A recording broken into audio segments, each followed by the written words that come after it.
Hello, I'm Reginald Grant from Los Angeles, California. I'm a business strategist, and my title, I guess, is business strategist. We work with CEOs and founders and startup companies out of Los Angeles. And catch me on the Jesse T Show.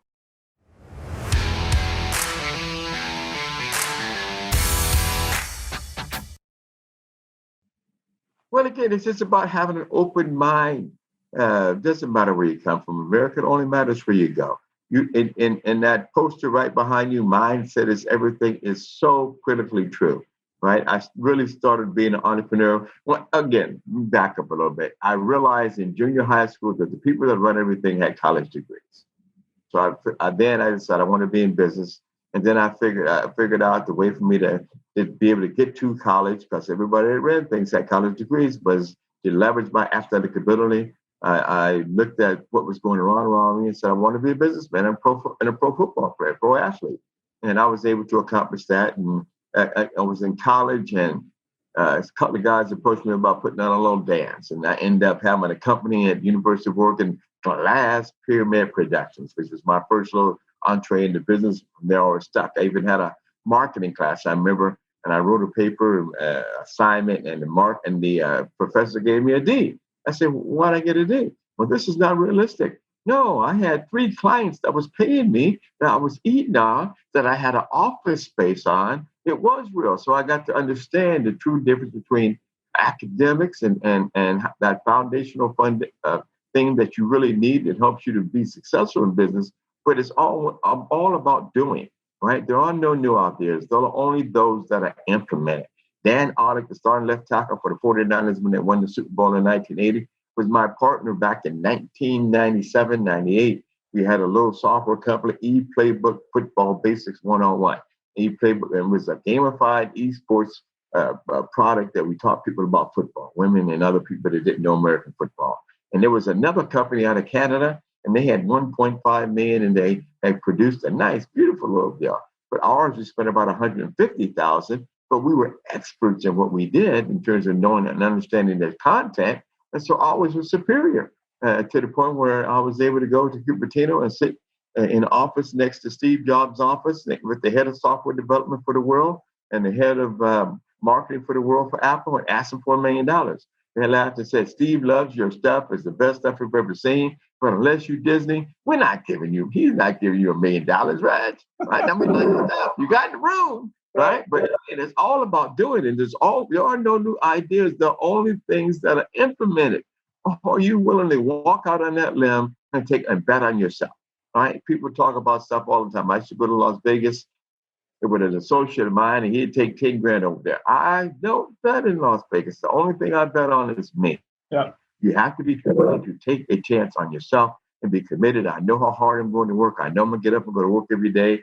And that's what that military and that athletic background gives me, is that understanding. It's just about getting up and going on the grind, baby. Just do what you need to do to get the job done.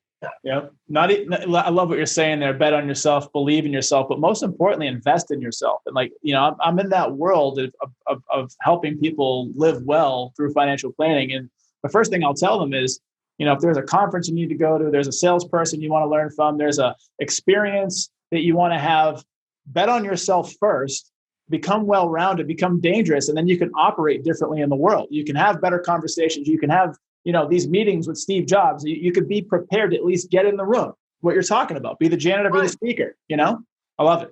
So you gotta be in the room. Yeah, you got to be in the room. And it's cool to be the speaker, but it's also cool to, for me, what I learned years ago, because there's a thought leader out there, Tony Robbins, and he had a book that he put out called Money Master the Game. Money Master the Game talks about working with a fiduciary, which is a financial planner that only puts your best interest above their own. They have to by law, which, startlingly enough, 400,000 financial planners, only 5% of us are fiduciaries. So what I learned was this. I started going to conferences years ago because I'm a student at heart. I would go to these conferences and I would find friends and people to refer business to, and I would find clients at these conferences. So you don't even have to be speaking at a conference, which is cool, right? You could go there and you could build business and build networks. And so I think the mindset, right, we talked about that a few seconds ago, is just showing up. And in the military, you have no choice. You have to, boots on the ground, they drop you out. You got to go where you got to go. That's it. In business, it's the same way. If you don't get out of bed in the morning and show up for yourself and invest in yourself, you're never going to make it. Right. It's all about empowering yourself. It's all about growth. It's all about, intellectual property is the most valuable commodity on the planet. People don't clearly understand that, right? So it's about investing in your mind. I've made money, I've lost money, but because I had knowledge, I could always move forward. I could always reboot. I could always grow. And it's not about having failure, it's about having success. And success is defined for each and every one of us differently. But you have to be always investing in yourself, investing in the mental process of improving and being a sponge. When I was teaching for those 17 years, I learned more from the young people than I taught them, right? Because you're open, you learn new things, you're able to adapt, to adjust, and to continue to grow. And those people that are alive in their when they're very old, usually are really active with their mind. Your body, you have to be active as well, but mostly with the mind. People, it's like Bill Gates. What does he sell? He doesn't sell computers. He doesn't sell hardware. He sells the intellectual property that makes the computer work.